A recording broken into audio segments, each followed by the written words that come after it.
Well, um, I don't remember a whole lot myself because I was only like 3 or 4 years old at the time. But I do remember a few things. You know, I know that we had dogs out there. We had Doberman Pinschers and used to play a lot outside. We had drainage ditches and things of that sort. But what I do know is that my older brother, Patrick, who's 4 years older than I am, actually started school while we lived out there at the little white schoolhouse that used to be on Highway 21. I forget the name of it, but he'll remember. We were there because my dad, who was class of 38 at A&M, an electrical engineer, actually left the year before he graduated. He got married to my mother, and they got out of school for a couple of years, and then of course he went off to the war. As a junior, almost a senior in electrical engineering, they got him into the Signal Corps in the Army, and he served throughout the war. So after the war, when he came home, we all went back to A&M.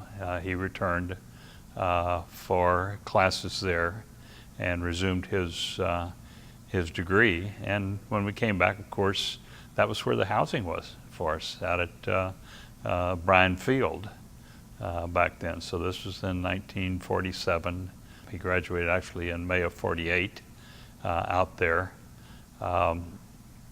Actually, and he was a letterman. He was an A&M football letterman, et cetera. One of the first ones in our family that was. We've had others. So we lived out there from that time until he graduated in 48.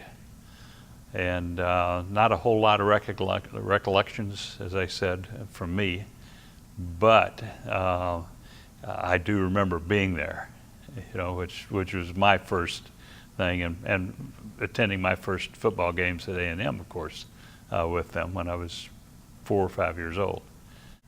Fast forward to you becoming an A&M student yourself, and in fact, in the fall of 1967, there were 3 Elmendorfs who started as freshmen at Texas A&M. Talk a bit about that. I come from a family. I have 3 siblings, a sister and 2 brothers. We're all 4 years apart. Good planning on my dad's part and mom's part, I guess, or just circumstances. But we grew up in Houston. We ended up in Houston. And my older brother had gone in the Air Force before me. Let's see, I went in 63, so he went in 61, 2 years before I did. We both ended up being stationed at the School of Aerospace Medicine in San Antonio. And that's where I got an interest in aerospace, and decided that what I really wanted to do was get into the space program and be an astronaut. I was doing a lot of training for them. My older brother went in the Air Force, and he got out in 65 and went to work down at NASA because he had the background from the School of Aerospace Medicine. He went to work at NASA in Houston on the manned space program down there. And then my younger brother, Dave, was in high school, earning his accolades for football and everything else that he eventually brought to A&M. So in 67, he graduated from high school in Houston, came to A&M on full football, baseball scholarship. I got out of the Air Force and came up in the fall. Well, I actually came up in the summer of 67 and started coursework then. And then my older brother decided he's going to come up, so he came up in the fall of 67 as well. So we were all 3 here at the same time. And of course, my parents loved it. You know, one trip, serve us all. So nice and easy. So with my background, I went into aerospace engineering at A&M. And I was married at the time, had a daughter, a young daughter who was born in 67. So I went to work for the university. And went to work in the cyclotron, building the cyclotron, which is the high energy impactor that we had back at the time, one of the biggest in the world at the time. I did that for a year, and that was in 1967.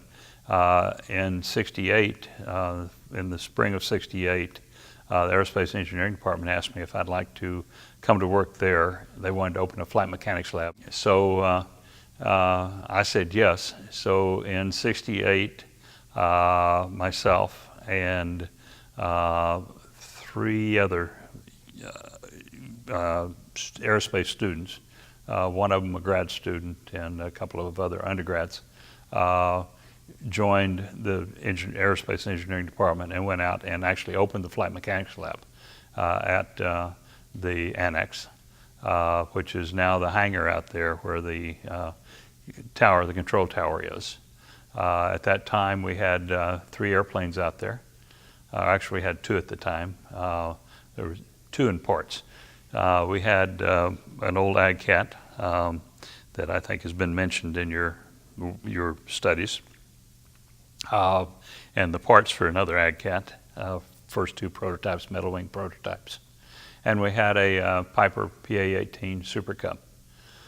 So we went out there and had contracts with the Army to do flight research and gust alleviation programs. And we had 2 professors that were sponsoring, and Dr. Dick Thomas and Dr. Stan Lowy, who were famous in the aero department still to this day. In fact, we have an award named for Stan Lowy, the Lowy Award, which I use in my classes. But we started doing flight research, and I went in and got my pilot's license at that time and started doing flying out there with the airplanes we had. At that time, we didn't have this insurance liability issue, so we can actually fly the airplanes and do the flight research. So I did that from '68 until '71, until January '71, when I left A&M and went to work down at NASA in Houston. So those were great days out there. We did a lot. We actually went in and we were the ones that opened up that hangar and cleaned it out, and it was a great time. And now you've come back as a professor of practice in aerospace engineering.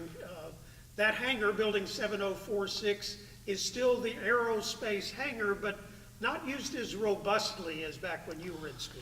Well, yeah, it's been used for a lot of storage. I think they're starting to clean it out, and there's still a lot of questions of what they're going to do with it, which there's a lot of people that would like to know, because we do have a pretty active small UAS group out there that Dr. John Vlasic runs, which does a lot of UAS research programs for the AgriLife. We do a lot of crop work. We've even done some work with Harvey. They did some observations down there with drones for that.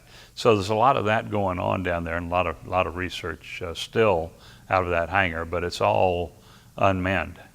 I support them in a lot of the remote sensing activities that they're doing. We have a big interest in, and we just got a hyperspectral imager that we're going to be flying with the AgriLife, and a lot of other sensors that we want to fly, and a lot of remote sensing research that can be done. That's really, I think, is a big future, not only with the drones, but in technology itself. So I've been supporting that, and of course I also teach. I teach a senior engineering capstone design course in aircraft, and the culmination of that course is actually building and flying a 6-foot wingspan radio control model of an airplane that they've designed from the ground up. And we actually do our flight research with those out at RELLIS as well. So we're actually flying those airplanes on the runways I used to take off from with the big airplanes, which is really interesting. So there's a lot of history and a lot of memories there, but we are still doing that.